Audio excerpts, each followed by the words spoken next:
وہ پچھلی بار وہ لطیفہ سنایا سی میں چاند والا، وہ میرے خیال ہے نا سنا ہوا ہے کہ نہیں سنا ہوا؟ میں وہ تھوڑا سا ایک لطیفہ ہے، شاید ہنسی نہ آپ لوگوں کو، لیکن اگر یہ سمجھ جائیں تو آپ کے آنے والی تمام نسلیں سنور سکتی ہیں.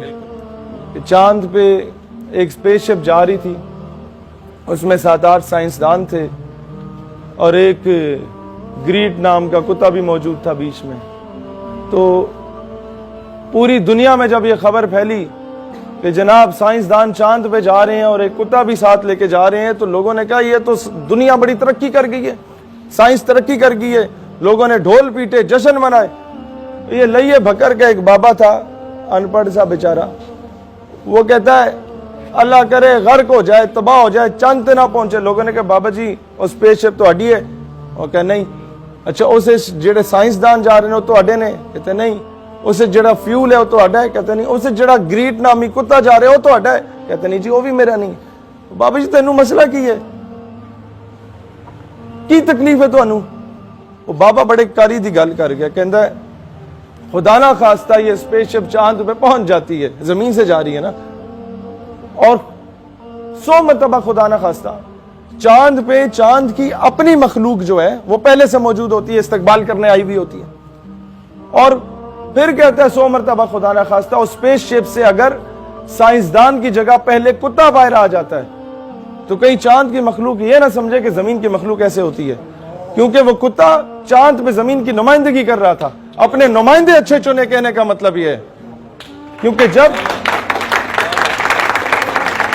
جب وہ کشکول لے کے بھیک مانگتے ہیں نا اقوام عالم کے سامنے تو پوری دنیا آپ کو بیکاری سمجھتی ہے. جب وہ خالصتان کی لسٹیں بیچتے ہیں نا تو پوری دنیا آپ کو بکاؤ مال سمجھتی ہے.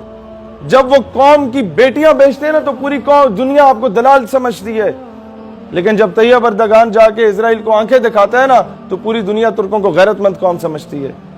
پلس پوائنٹ تھا ہمارے یہ جو اوپر الو کے پٹھے بیٹھے ہوئے ان لوگوں کے پاس کہ جب سٹیزن شپ ایکٹ کے مخالف تحریک پورے بھارت کا مسلمان نکلا تھا، آپ انہیں پاکستان کا پرچم تھما سکتے تھے اور ایک نئے پاکستان ہندوستان کے اندر ایک علیحدہ ریاست کی ایک امید کی کرن آپ بیدار کر سکتے تھے. لیکن الو کے پٹھوں نے کچھ نہیں کیا. ہم نے وہ اتنی بڑی تحریک ضائع کر دی ہے کہ اگر اس کا 1% بھی پاکستان کے کسی صوبے میں ہوتا تو آج وہ صوبہ پاکستان سے علیحدہ ہو چکا ہوتا ہے. ہندوستان نے وہ پروپیگنڈا کرنا تھا. یہ الو کے پٹھے کچھ بھی نہیں کر رہے. یہ بلکہ اگر کوئی آزاد پشتونستان کی بات کرتا ہے تو اس کی راہ بھی ہموار کرنے کے چکر میں ہوتے ہیں کہ 2-4 نوجوان اگر اپنے حق کے لیے نکلیں گے انہیں وہ لتر ماریں گے یہ کہ وہ آپ کے ملک سے بیزار ہو جائیں گے. ہم نے حد الوسع کوشش کی جا کے اپنے KPK کے دوستوں کو بتائیں کہ یار یہ پاکستان ان لوگوں کے باپ کا نہیں ہے، یہ تمہارے باپ دادا کا ہے جن لوگوں نے 1948 میں کشمیر آزاد کرا کے دیا تھا. یہ تمہارے باپ دادا کے جنہوں نے جہاد افغانستان میں رشیا کو ترکمانستان، تاجکستان، کرگستان، قزاقستان میں توڑ مڑوڑ کے سپر پاور کو واپس پھینکا. لیکن مسئلہ یہ ہے کہ یہ الو کے پٹھے ہمارے اوپر حاوی ہیں پچھلے 70 سالوں سے. یہ ایسے غلام ہیں کہ ہمارے لیے جہاد وہی جائز ہے جس میں امریکہ کی خوشنودی حاصل ہو. امریکہ کہے کہ یہ جہاد ہے تو جہاد، امریکہ کہے دہشت گردی تو دہشت گردی.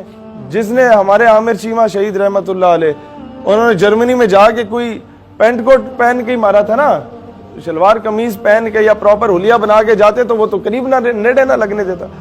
آپ کو کبھی کبھار کلین شیو بھی کرنی پڑے، گھس جائیں ان میں، کوئی مسئلہ نہیں ہے. ہمارے لوگ مصلحتاً میں آپ کو ایک بات بتاؤں. اب ایک اور اعتراض ہوتا ہے، آپ فلاں کے ساتھ کیوں بیٹھے، آپ نے فلاں بندے سے ہاتھ ملایا، اس کا تعلق تو فلاں مذہب کے ساتھ تھا. بھائی شکر ہے اس قوم کو ارطغرل نصیب ہو گیا.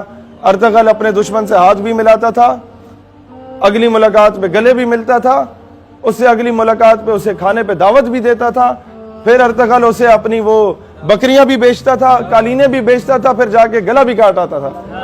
تو آپ سمجھ جائیں ان چیزوں کو کہ کچھ چیزیں ڈپلومیٹک طریقے سے یا ٹیکنیکل طریقے سے آپ کو گھسنا پڑے گا. کفار کی صفوں میں آپ کو ہر جگہ پہ اپنا ایک سٹرونگ ہولڈ بنانا پڑے گا. اس کے بعد جا کے اسلام کا پرچم، اس کا بول بالا ہو سکتا ہے. یہ جاسوسی کیوں، اس کا ایک پورا میکینزم ہے. جب یہ ہمارے سٹیک ہولڈرز کچھ نہیں کر رہے تو ہمیں کرنا پڑے گا.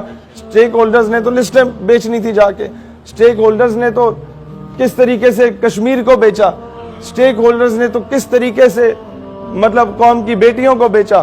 اب جب وہ کچھ نہیں کریں گے تو ہمیں ظاہری سی بات ہے, ہم نے تو یونیورسٹیز میں بچوں کو پروجیکٹ دیے ہوئے ہیں کہ بنگلہ دیش پہ کام کرو, کہ کس طریقے سے بنگلہ دیش کی اپوزیشن, بنگالی کے کورس کرنے لگ گئے ہیں ہمارے تنظیم کے نوجوان, کہ کس طریقے سے وہاں کی اپوزیشن جماعتیں جو مذہبی جماعتیں ہیں ان کو پاکستان کی فیور میں دوبارہ کیا جا سکے, کس طریقے سے جوناگڑھ میں دوبارہ آزادی کی تحریک چلی جا سکتی ہے. جو لوگ آج ہندوستان سے بیزار ہیں, یہ تب تک ہم لوگ حقیقی معنوں میں خود مختار ریاست نہیں ہو سکتے جب تک ہماری فورن پالیسی آزاد نہ ہو. ہم کہتے ہیں امریکہ کو, بھارت کو, ان ریاستوں کو تم نے بھائی بنانا ہے, بنا لو, باپ نہ بناؤ. فورن پالیسی کا ایک مقصد ہوتا ہے, there is hell lot of a difference between بھائی and باپ, کہ برابری کی سطح پہ بات کرو. پاکستان جب بنا تھا تو قائد اعظم رحمت اللہ علیہ جب اپنا کوئی نمائندہ بھیجا برطانیہ میں تو کوئی سیکٹری لیول کا بندہ, اس کے برابر کا بندہ نہیں, سیکٹری لیول کا بندہ استقبال کرنے آیا. تو جب برطانیہ کا کوئی وزیر ادھر آتا ہے تو قائد اعظم کوئی بہت ہی کلرک لیول کے بندے کو بھیجتے ہیں کہ جاؤ پھولوں کا گلدستہ بھی نہ دو اور کارپیٹ بھی نہ لگاؤ, اور اسے بولا آؤ. یہ ہوتی ہے برابری کی سطح پہ بات کرنا. کھانے کو ککھ بھی نہیں تھا ہمارے پاس, لیکن برابری کی سطح پہ بات کی جاتی تھی. تبھی ان کا سفیر آتا تھا تو پورا جھک کے اپنی عرضداشت ملکہ برطانیہ کی پیش کرتا تھا قائد اعظم کو. کیا وجہ تھی؟ کہ وہ کرپشن نہیں کرتے تھے, وہ بھیک نہیں مانگتے تھے اقوام عالم سے. یہ فرق ہے قوموں میں.